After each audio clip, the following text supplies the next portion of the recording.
Right, good evening ladies and gentlemen, and welcome to Terminology at the Dastaar. This week's been a very privileged week for us. We've been able to bring the Terminology Sikhs and Rats exhibition here to central London for the first time and have it hosted at such a prestigiously fine corporate setting.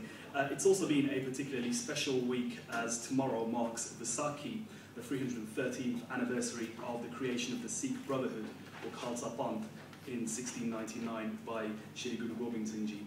The creation of the Khalsa gave the Sikh community a clear identity as a sovereign nation. A Sikh is distinct and unique, and the turban represents that. It symbolises that, letting the whole world know who is a Sikh and who lives in accordance with the will and principles laid out by the 10 Sikh Gurus. We're also marking the third birthday of Terminology, a project which began in 2009 as the response to a question I've been asking myself as a journalist ever since the atrocities of the London bombings took place. Namely, why have Sikhs become the victims of mistaken identity, being confused for Islamists because of the ignorance that's built up over who wears a turban, and more importantly, the reasons why they are worn. The answer I found was in a 2008 study by academics in Australia, which found that seeing someone with a turban subconsciously led individuals to have a heightened sense of threat and danger. The reason was the profile of jihadists such as Osama bin Laden and the Taliban, who were seen wearing a turban. And you just have to look at Abu Hamza, who's been in the news yesterday, to realise that to the ignorant, there's no difference between someone like him and someone like me, or someone like you.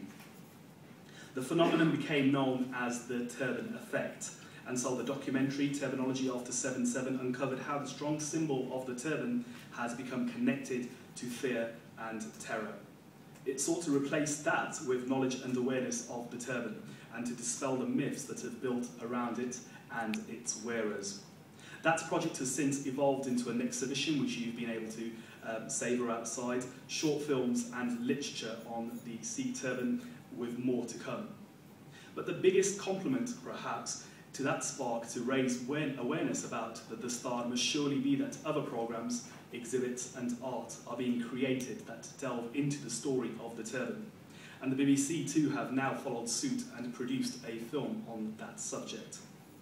Perhaps it's that the problems of mistaken identity have escalated to such a level that the corporation cannot ignore to tell the story of how Sikhs have been affected, at a time when Sikhs are positioned quite prominently in every level of our society. But does that mean that Sikhs are suffering in silence, or that mainstream audiences are ignorant of the turban's effect on a community of millions worldwide, nearly 750,000 here in the UK? Well, over the course of this evening, we'll be finding out as we delve into how Sikhs are perceived and portrayed in media and abroad, with a very eclectic yet experienced lineup of Sikh guests. But first we start with a very special screening of a film commissioned by the BBC delving into these very issues. A film being broadcast tonight, so tell your friends all about it. This is the story of the turban.